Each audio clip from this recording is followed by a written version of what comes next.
Hello racers, and welcome to today's video. In today's video we're going to answer the question a lot of people are talking about in the groups and forums, and that is, do the Earnhardt cars, the number 3 and number 8 NASCARs, come with a different motor and speed control? And if so, are they any better? We're going to deep dive into that motor and figure out what the answer to that question is. Hold on, so let's get into it. And we're back. Okay, racers. So let's answer the question that's the elephant in the room. Now, I don't have any skin in this particular game. I'm just the mechanic on these Losi NASCARs. So I don't actually race them, but I am a race director at our local club, and these motors could be a nightmare for our club and for any other club that's running an RTR class. And any old school racer knows that any slight difference in motors or batteries or anything can give you an advantage that nobody can overcome. So that's why we're going to deep dive into this. Now, where am I going with this? Is, let's say that the standard motor that comes with the previous NASCAR, all the other NASCARs had 1,000 RPM difference compared to the new Earnhardt number 3, number 8 motor. That would mean that no matter what the new Earnhardt cars did, the standard motor would be faster. So that's perfect. Everybody has the standard motor. A couple people will be a little slower, no problem. But let's reverse that. Let's say that the number 3 motor is faster, 1,000 RPM. All of a sudden people can go buy a car and they're flying around the track compared to everybody else on the track running the standard motor. That would be a disaster for the class because these motors appear to be unavailable. They're unobtainium. Well, let's also think about maybe this is just a one-of motor. Maybe there could have been manufacturing shortages and they had to buy a batch from a different company to put in the number 3 and number 8. And in that case, these little Earnhardt motors are gold if these are better, because nobody can buy them anyway else. Or let's say that this is going to be the new motor that every car is going to get from now on, and basically these older standard motors are going to go by the wayside. Maybe these standard motors are faster. People should hoard them before they get replaced by the new one. So let's get into it, figure out which one of these motors is good. Maybe they're exactly the same. Maybe one is a little better than the other. That's what we're doing. Okay, so with all that said, all the hype, all the excitement, what I have here is I went and I got an example 3 and example 8. And of the 2 motors I purchased, I broke one of them in. And I got a standard, and I put a little standard motor, and I put a little sticker on it so I could identify it, and I broke it in. Now, I broke it in using a run-in method, which is, I'll do a video on that specifically, but I break them in at very low volt and just let them run in. I start off with 1.5 volt, and I work my way up to 3 volt, and I just let them run into the brushes are seated. I have not tested these motors other than breaking them in, so however they turn out is how they turn out. I'll be just as surprised with the results as you are, which I am in every one of these videos. I don't pre-plan, pre-run them. We do it live. So let's get into what the differences in these motors are. So first, let's take a look at the end plate. I'm going to try to keep the Earnhardt motor on the right, and we'll put the other one on the left. And you can see by the end bell, there's an obvious difference right away.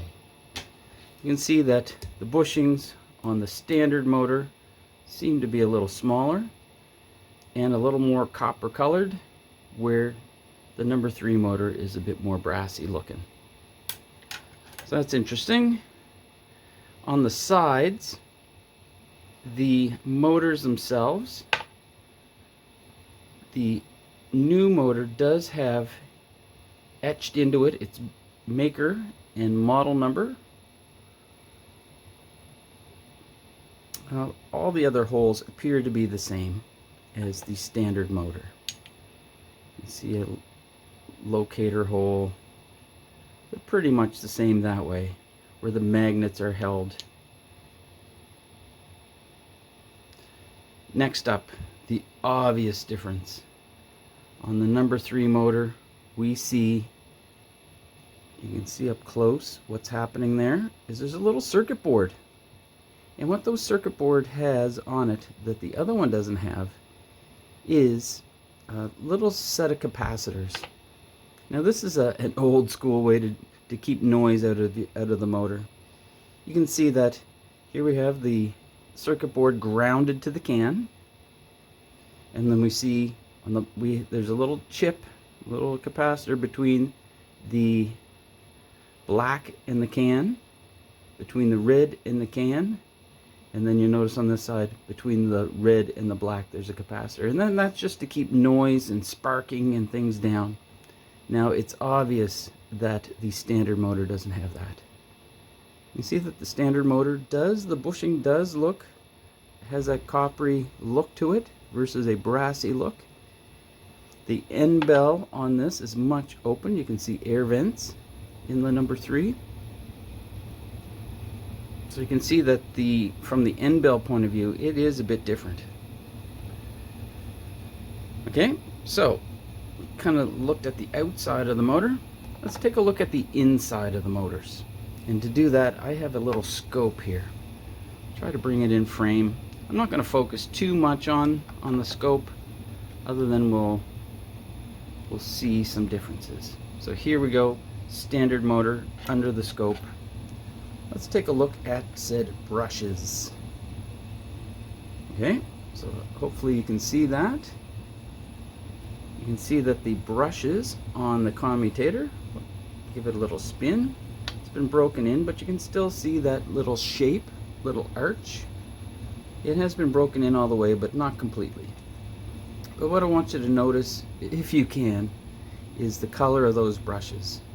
And what I notice is that they don't have a lot of carbon in them, which means there's not a whole lot of black dots. Okay, so that is that under the scope.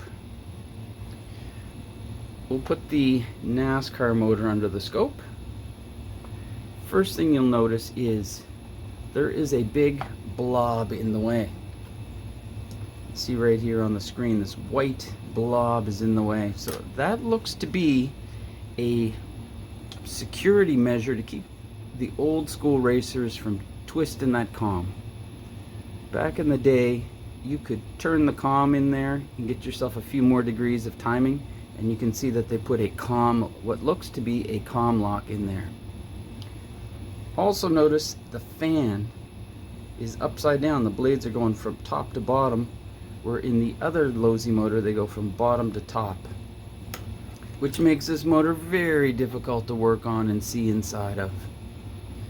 I can just barely get you to see the brushes in the background. I'll try to adjust the focus. You can see a brush there, but what I do notice is there's a lot more copper or carbon in that brush, so that brush would be a little bit softer. One thing I found when I was breaking the motor in that was helpful is I could look in the top of the motor. Let's see if I can do that. Adjust the thing. See if I can see inside. Okay, here we go. There's a brush right there. We're looking at the side of a brush, and we can look down and see the commutator. Just bring it into focus ever so slightly. But it's hard to see. I'm throwing everything in the kitchen sink. You can see the commutator there, the gap, the brush. Brush does have some markings on the side. You can see there's little dots here. So that's the inside of the motors. So they are different. They are manufactured differently, for sure. Now, another little thing we can test is the magnets. Let's turn this on here. Now I have a Gauss meter. Not everybody has these, or probably has even thought to do this. But what I can measure is the strength of the magnet, and I tend to measure it just outside of the can. Let's see if it can pick up the strength. Switch it to Gauss. I was measuring Gauss, but this is the standard motor, and I just measure in these slots, because what will happen is the magnet is captured by the steel can, but the magnetic lines of force can escape through the gaps, and the magnet runs this way across and that way across. So I'm just measuring, and typically a standard motor will show about 700 Gauss. Now in the motor that I took apart, I put the little sensor inside the motor, and it'd be about 1400 Gauss if you could touch the magnet. But from outside the can, we see about 722. So this is a typical standard motor. Now on the number 3 motor, I'll just show you that it's that one with the label on it. Doing the same test, taking the Gauss meter and moving it around, testing in the gap, trying to pick up any magnetism that can escape through that hole. Probably if you saw it, there would be like a little puff or balloon around there of magnetism. Okay, so then I've just kind of waved that around, and you can see that it gets to be about 500 Gauss. So from the Gauss reading outside of the can, it shows quite a bit lower. Now, is it lower because the can in and of itself is a little thicker, or is it lower because the magnet in and of itself is a little weaker? That I do not know. But we're going to do some more tests. Next up, let's run these at 3 volt using my little power supply, and we can check to see what kind of current these draw. Okay, so here we are back with our RPM and amp testing. So first I want to test the standard motor, just to give you an idea of what you'll see with a standard motor break-in.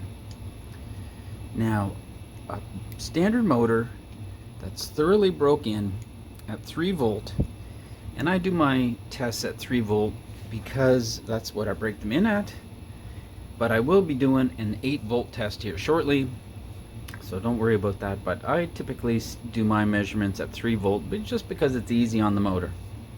So what you would see on a brand new motor that comes out of the box is that it would spin at about 0.6 amps, and a broken in motor with seated brushes would be about 0.8, 0.9, as close to 1 amp as you can get, and that's at 3 volt. Now the RPM of a typical motor would be about 10,000 RPM, 10,100. Let's just double check what we have here. Let's see what we get in the memory. So test 1, 10,100. Let's just do it again. Let's see, 10,151. Let's just do it one last time, see if it's repeatable. And what do we see? It picked up on just me moving it around. 10,046. So it's about 10,100. So this is could be considered a typical standard motor after break-in. There doesn't seem to be much special about this particular motor. It's not the 1 amp draw at 3 volt, and it's not much around 10,100 RPM. Let's try the number 3 Earnhardt motor. First I thought, well, this one here has not been run before. Let's just see what it looks like on, and we can compare that to a run-in motor. Let's spin it. You can hear it's quite a bit noisier. You see that the amp draw is about 0.6, which is typical. And we'll just test the RPM of a brand new motor. First time it's spun. Make sure I get the RPM correctly here. Don't want to misrepresent the little motor. I see that this one is like 8,800. Let's just test it again.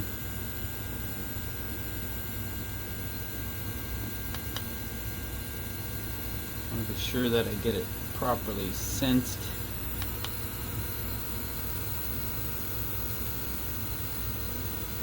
This time I get 7,500.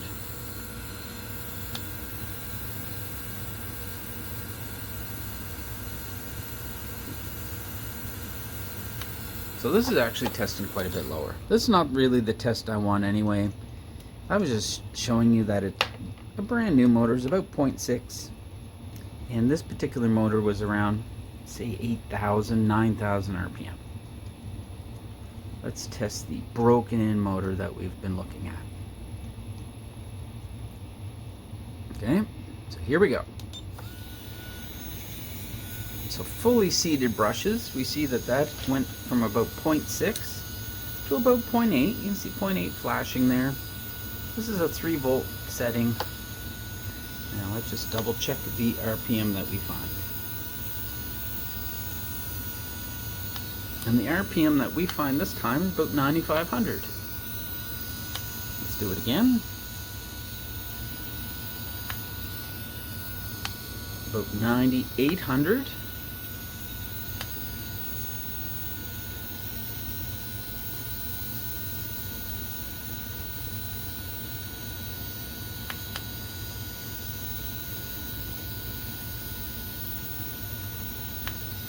See what we got there. 9,700. So this is about a 9,800 RPM motor at 3 volt. So that's a little bit down off of the standard motor, which is 10,100, and with drawing about the same current. So after this, what we're going to do is check this motor, these motors, on the load tester, and we test those at 8 volt. And we see what the numbers we're going to get after the load test. So give me a chance to set that up, get the results, and we'll get right back to you. Alright, here we are back from the load tests. Now I just printed off the results. The load tests in and of themselves involve soldering in motors and spinning them, and there's a lot of noise, so I just printed out the results. So let's get into that analysis. So on the left here, I have the results for the standard motor, the little pink one. We have the label on. You can see I had to remove the wires from it. And you can see that, let's focus on the RPM at the 10 amp load. So it's about 23,500 approximately. And the second test I did, 23,600. So it looks like the test was repeatable, and you can see that they're both very similar. So I think that's a valid test. Now the 3 and 8 motor that we have, I put a little white sticker on it. Once I took the wires off, I just put the white sticker on the side of the red wire. And I see its RPM is 23.1 and 23.3. So that is the good news. Both motors are approximately the same speed. So what you could expect on track is both motors, a car with each, and they would be moving along pretty much the same speed down the straightaway. So that is the good news. But we got a little bit of bad news, and that is the torque. The torque rating for the standard motor in inches is always about 3, or maybe inch ounces, is always about 3.1. So this is one here, this motor here is a little bit better than average at a 3.1. And what makes this bad news is RPM times torque is your horsepower. So the typical horsepower, let's just see what it is on the 3 and 8 motor. So we have a 2.9 and we have a 2.8, which doesn't seem bad, but when you take 23,000 times 2.8, you get about 67-ish. You can do the math. And if you do the same thing with 23,000 times 3.1, you get 73-ish. And you can see there's quite a bit of difference between the two of them. And what I also noticed, and here I'll just point it out here, is that over the entire RPM range, you can see 3.1 for the pink one, 2.9, 2.7 to 2.5, 2.4 to 2.1, 2.0 to 1.8, 1.7 to 1.4. So through the full RPM range for this specific motor, is the only one in the world I've tested, this little motor would have a little bit slower acceleration. So although on the straightaway they'd both be moving the same speed, coming out of the corner you'd see something like out of the corner the standard motor would accelerate a little quicker and away they'd go, like that type of thing. So each lap, or each time you come out of a corner, it probably would pull a little bit on it. Probably lose a tenth or two each lap. Those tenths would turn out into seconds, and those seconds turns into laps down. So the analysis of this is, while both motors are pretty much the same RPM, I think I have to lean to the standard motor in this particular test is the more powerful of the two, and that the little 3.8 motor is not going to be setting any track records on this with this motor here, with this specific one. You may test yours, and you may want to put comments below to say my little 3.8 motor is just whipping everybody else's, but in my test I did the same break-in. They're both brand new motors, same test, ran the same test twice, and the little 3.8 motor came out same RPM, down a little bit on torque, and when you're down on torque, that means you're down on horsepower. So this little motor would just be probably bogged down in the corners just a little bit more than the other one. And it's probably due to that extra piece of plastic that we saw when we put this under the scope. A little bit heavier in the armature in the inside, and that might be just enough to slow it down and slow down that acceleration. So that's my analysis. So from my point of view as a race director, I would let the new NASCAR motors run, and I would let the owners know that you might be a little bit off on coming out of corners, and keep an eye. And if they find that they're just falling behind too much, I would recommend they buy one of the standard motors, because they're still available, plentiful at your local hobby shops. So that's what I have to show you with the analysis that I've done on these motors. So if you like this type of thing, click like, put your comments below, let me know your experience with this new motor, or your experience with how these have been received at the clubs. Maybe clubs say completely no go, or maybe they say they're fine, and give me an idea of their performance. And subscribe to see more videos like this. I got a whole little series of motor analysis coming out, and if you like that type of thing, click like and subscribe. So thanks, and we'll see you in the next video.